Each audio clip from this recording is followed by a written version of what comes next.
Hello everyone, my name is Saeed Moradi, and today I want to present our paper titled Privacy Enhancing Interoperability Between Permissioned and Public Blockchains. To quickly give an introduction to what this paper is all about, I have to say that, as we all know, blockchain interoperability is the ability of two blockchain platforms to communicate with each other. And as of today, most interoperability solutions often target public blockchains and they just leave permissioned blockchains intact. And establishing interoperability between a public and a private blockchain has remained an underexplored challenge. So, to tackle this problem, we propose an interoperability framework for connecting a public blockchain to a private blockchain with respect to their privacy and anonymity. To quickly go over the concepts and the things that we are discussing in this presentation, we start by defining blockchain interoperability. As we have talked about, blockchain interoperability is the ability of connecting multiple blockchain platforms to each other to enable communication between them. And this communication can happen to transfer assets, to transfer messages, or to just share data, and etc. And as you can see in this diagram, there is like one interoperable blockchain that is sitting between the other blockchain networks that you can see here, and it can be of any types. That there are like multiple blockchain platforms that are not like each other and they are not compatible, but they use an intermediary blockchain to communicate with each other. Next up, we have Hyperledger Fabric, which is one of the blockchain networks that we use in this paper, and it serves the purpose of being the private blockchain of our architecture. And in Hyperledger Fabric, there is a client here that will use his Fabric SDK to communicate with the nodes of the blockchain, the Fabric network. And in Fabric network, there are like multiple types of nodes. There's an endorser node, there's a committer node, and there is an order node. And these nodes have different responsibilities, and they have their own ledger and world state. And for a client to be able to store data on the ledger, they have to go through the process to be able to commit or store data on the ledger. And next up, we have Substrate, which is the other blockchain platforms that we use. Substrate is a public customizable framework that can be customized and configured to work as a either public blockchain or a private blockchain. And in the structure of Substrate, we have a Substrate node, and it hosts a part that is called client. And in the client, we have multiple modules called palettes in Substrate. And parallel to that, there is something called application logic, which is written in WebAssembly. And at the end, we have the runtime, which is the actual logic and actual functionality of the Substrate framework. So, given all that information, here is the architecture of our paper.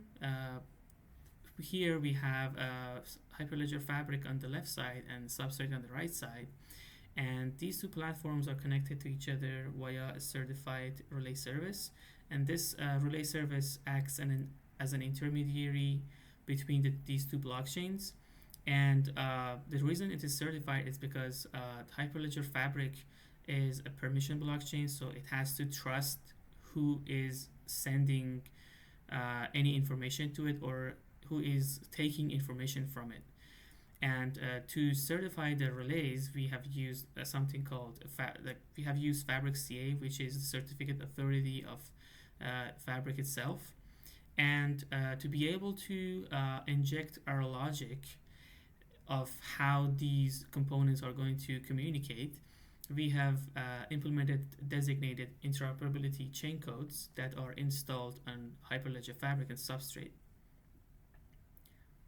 And given that architecture, to strengthen the privacy and anonymity of that architecture, we have implemented digital signatures between the relays. And one of the mechanisms to use digital signatures is called blind signature. And blind signature is a mechanism by which you can hide the content of a message from the signer. So if you want to have a message or a data to be signed by someone without revealing the data to them, you use blind signature. And as you can see, this is how a blind signature is working. Alice, for example, is sending something to Bob, and it will be added, something called blinding factor will be added to it, and then Bob will just sign the message, and it will send it back to Alice, and then Alice removes the blinding factor, which is called unblinding, and then it will get the signature without revealing the content. And we use this mechanism between the relay nodes that we have in the relay service to hide the message content from each other. Next up, we have ring signature, which is another mechanism of using digital signatures. Ring signatures are used for the time that you have multiple nodes and you want to hide the signer. So you want to hide who actually signed the message.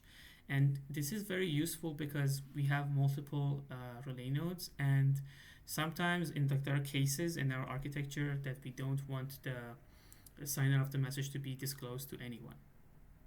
And as you can see here, we have a digital signature, and there's like a member of the group that is going to sign the message.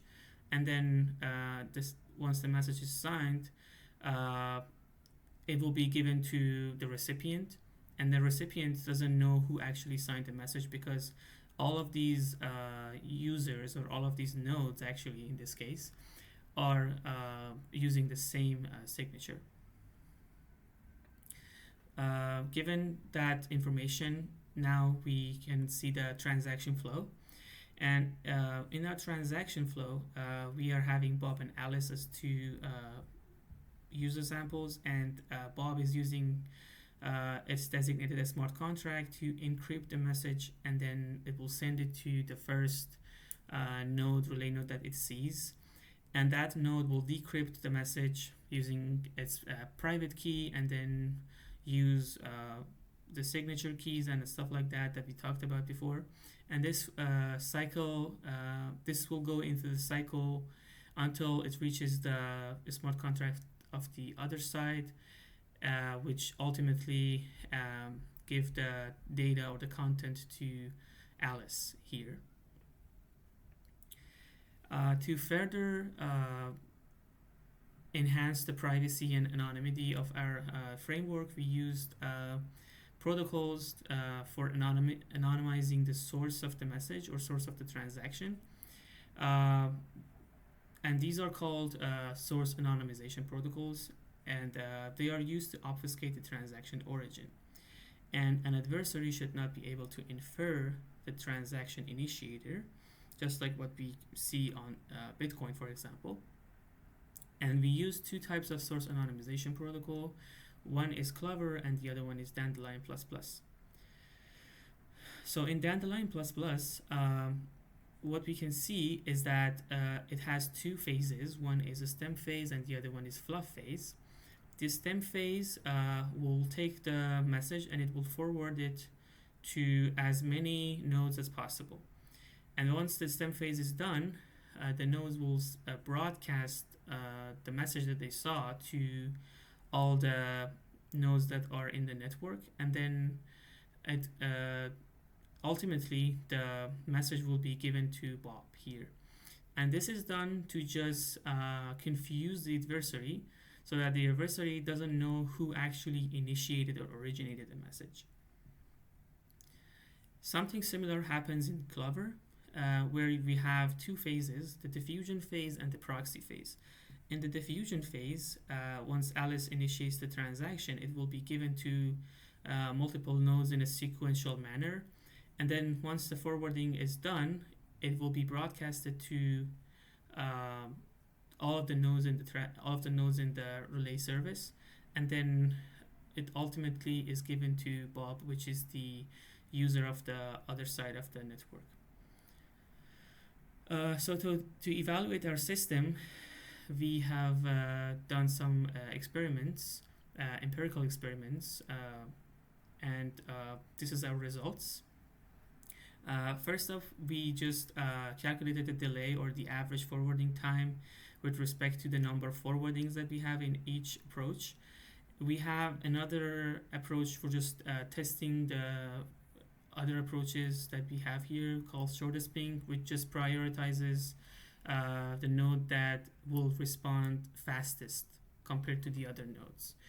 And as we can see here, Dandelion++ is experiencing more delay time or average delay once it passes a certain number of forwardings, because Dandelion will typically forward the transaction more than Clover, for example. So that's why the forwarding time will be usually higher than that of Clover. Next up, we have the average throughput versus the number of forwarding for different protocols that we have here. Just like the first diagram, you can see that the throughput of all of them is relatively good in the beginning. It's like 500 transactions per second, but once you forward the message more than 9 times, it will drastically decreases, and it will especially for Clover. But for Dandelion, but for Clover and shortest ping, you don't experience that problem, because Clover actually doesn't broadcast the message or forward the message that many times. Next up, we have the impact of node failure on processing time. So the processing time is the time that it takes for the transaction to be processed minus the smart contract invocation time. And just like the other two diagrams, we have all the 3 approaches. And here we see that Clover is experiencing the least amount of processing time increase. The more you just shut down nodes, definitely there are going to be more processing time for each transaction. But this increase is more smooth for Clover, but it is the worst for the shortest ping, and it's like relatively high for Dandelion++. And finally, we have evaluated the collusion impact of Dandelion++ versus Clover. Here we have 4 plots, 4 lines. The first one is actually for the de-anonymization of Dandelion++ and Clover. Here we can see that the more colluding nodes that we have, the higher the probability for the adversaries to de-anonymize the transaction data, obviously, but this increase is more rapid and more prominent for Dandelion++. And on the other hand, the anonymity set, which is the number of nodes that are being used by each of the protocols for forwarding the message, in Dandelion++, with respect to the number of colluding nodes, is always higher than that of Clover. So for example, when we have 20% of the nodes being colluding nodes, there are going to be 5.5 on average, 5.5 the size of anonymity set for Dandelion++, but it is a lot less for Clover. This means that a Clover is actually using a bigger anonymity set size than that of Dandelion. Dandelion is using the bigger anonymity set size than that of Clover. So to uh, wrap up this presentation, we can make the following conclusions.